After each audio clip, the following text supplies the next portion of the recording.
It was Martin Luther King who said that he had a dream that men and women could be judged simply by the content of their character rather than the color of their skin. And today, I stand in front of a camera hoping that more and more and more people will be able to look at men like me and do just that.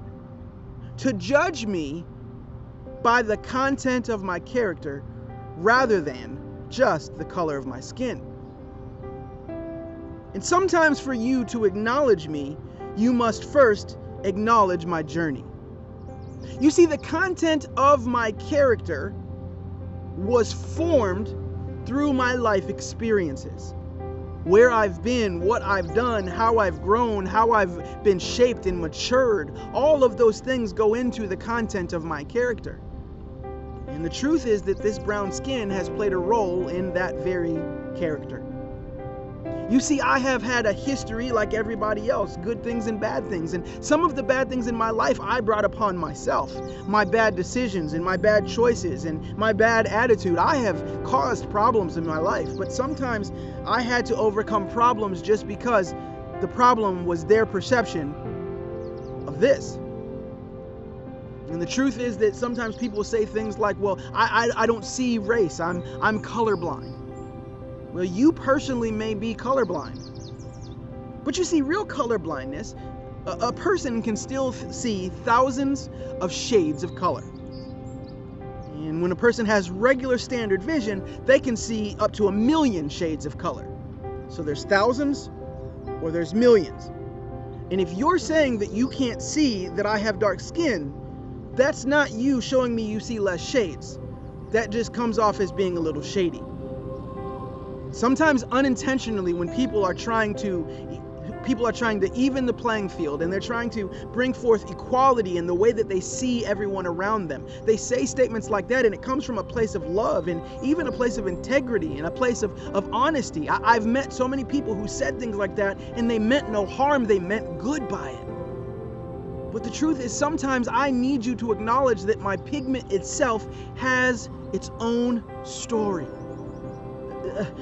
When I was 10 years old riding my bike down the street with my cousin, and a grown man stopped his car in the middle of the road to scream profanities at us and call us the N-word. No, not because we were in the street. We were riding our bikes on the sidewalk. And he just wanted to accost us because, as he said, I can't believe there are effing N-words in this place. I could tell you about times when I was pulled over by the police and I was in the passenger seat. And when they pulled us over, they just wanted my ID. And when they couldn't find anything in my record, they just said, you guys can leave.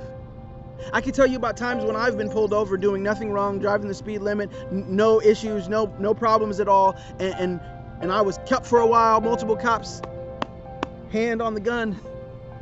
And then later they just let me go. Could you tell me why you pulled me over? No, goodbye. I could tell you about all kinds of situations that I've seen that are individual situations or systematic situations. And that doesn't mean that everybody in the world is racist, and that doesn't mean that everybody in the world is broken, and that doesn't mean that those situations shaped my life in every shape, facet. You know, some forms and facets of my life were shaped by my actions and my choices. But if you say that you want to judge me by the content of my character, then surely the things that I've gone through in my life at times because of this brown skin should play a role in your judgment of my character, in your understanding of who I am and how I became this way. And there are certainly people who have dealt with far worse things than I have. And the truth is that sometimes people say things like, well, here's the thing. See, the only thing that matters is the red blood that we all drip at the end of the day. Okay, well, Scripture says that when Cain killed Abel, that God could hear the cries of the blood from heaven.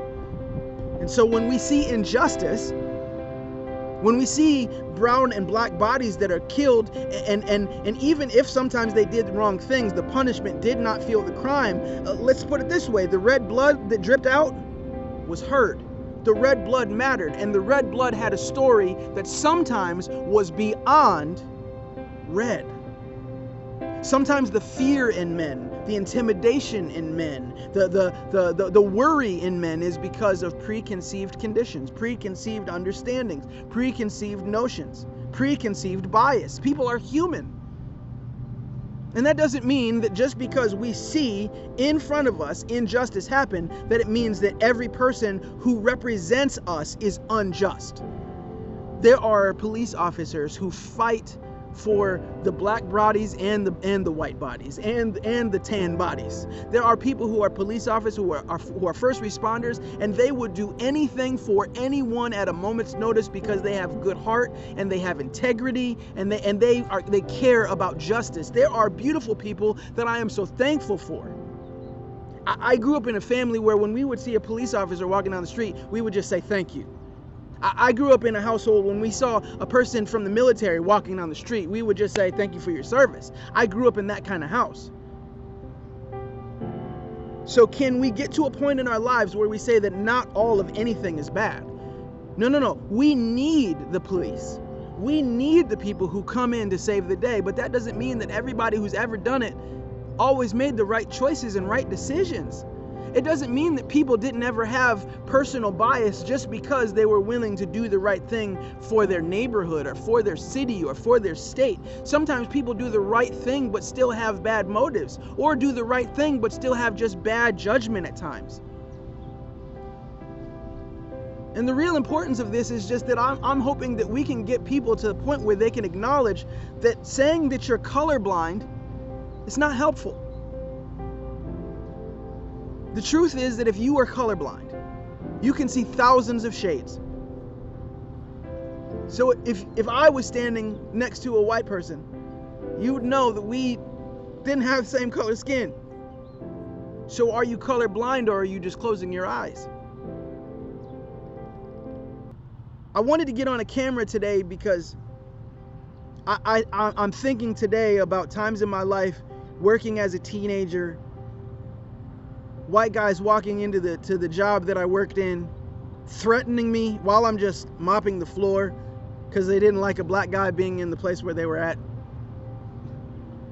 Never said a word to him, just started talking to me. Having to ask people to have my back when I walked out of the building in case they were waiting to jump me. I'm thinking of situations in my life and I'm wondering, do you care? Do you care about my story?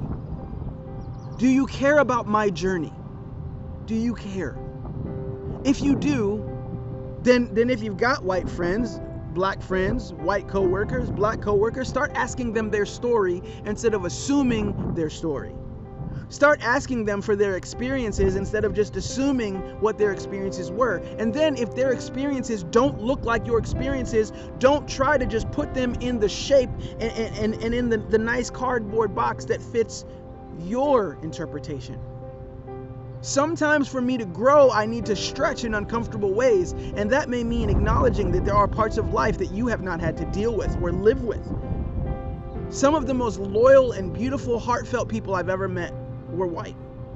Some of the people who have had my back since I was a teenager, who I know that if life happens and I need to pick up a phone, some of the first people I'm calling are white. And the reason that they keep coming back and having my back is partially because many of them saw me struggle, and it wasn't just because I was a human. See, some of those people tried to ask questions like, what is your experience really like? So I remember my best friend, who is white, standing in a store with me one day as the security guard kept walking back and forth.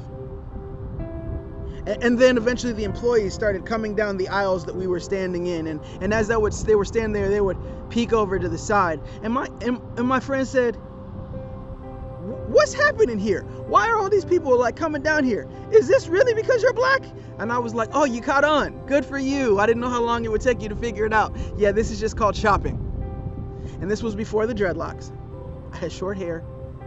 I've never been to prison, never been to jail, never been arrested still, and I'm 36. So definitely when I was 16, that wasn't the case. And yeah, I get that profiling happens because sometimes you've had a certain type of person do certain types of things, but that doesn't mean that everybody's the same. And so since we can acknowledge that not all police officers are corrupt, and not all police officers are bad, and not all white people are ignorant, and not all white people, and not all black people, and some black people are the problem, and some white people are the problem, and some... Okay, so get over the things that you want to just throw out there as your default answers, and let's get to truth. And the truth is, you need to stop being colorblind and start being more color aware. Start being aware of the fact that even if you don't want to acknowledge color, our journey has involved color. And sometimes it was only in our mind, and we can acknowledge that sometimes that's the case, but that's not usually the case. Usually it's real situations that have taught us and showed us some of the dark side of humanity. And so if you say that you want to judge life by humanity, you'll have to pay attention to all of humanity. Listen, here's what I'm hoping for. I'm hoping to start a conversation. After you watch this video, leave your comments, leave your feelings, leave your thoughts, but stop with the bullying. Stop with the hatred. Stop with people just trying to show how smart they are at the risk of growing. Okay, if you're smart, you already know you're smart. You got degrees, we already know you got degrees. Okay, if you're smart, great. Do you want to get better in race relations or not? Just because you are smart and have an opinion doesn't mean you know everything. Just because you're bright doesn't mean you see everything or have experienced everything through the lens of somebody that you've never been. So I'm hoping we can start some dialogue. I was like debating if I was going to make this video. I didn't want to do it because either everybody will ignore it or there's going to be a bunch of hate that will be spurned from it. Usually it's not the middle. Maybe it'll be the middle. Let me pray about the middle. God, let it be the middle. I really will pray that when I get off this video. One thing I know though is that there's beautiful people of all shapes and sizes and shades. And me acknowledging that they have shades and that they've had different experiences than me because of their backgrounds, it's not a bad thing. Culture is real.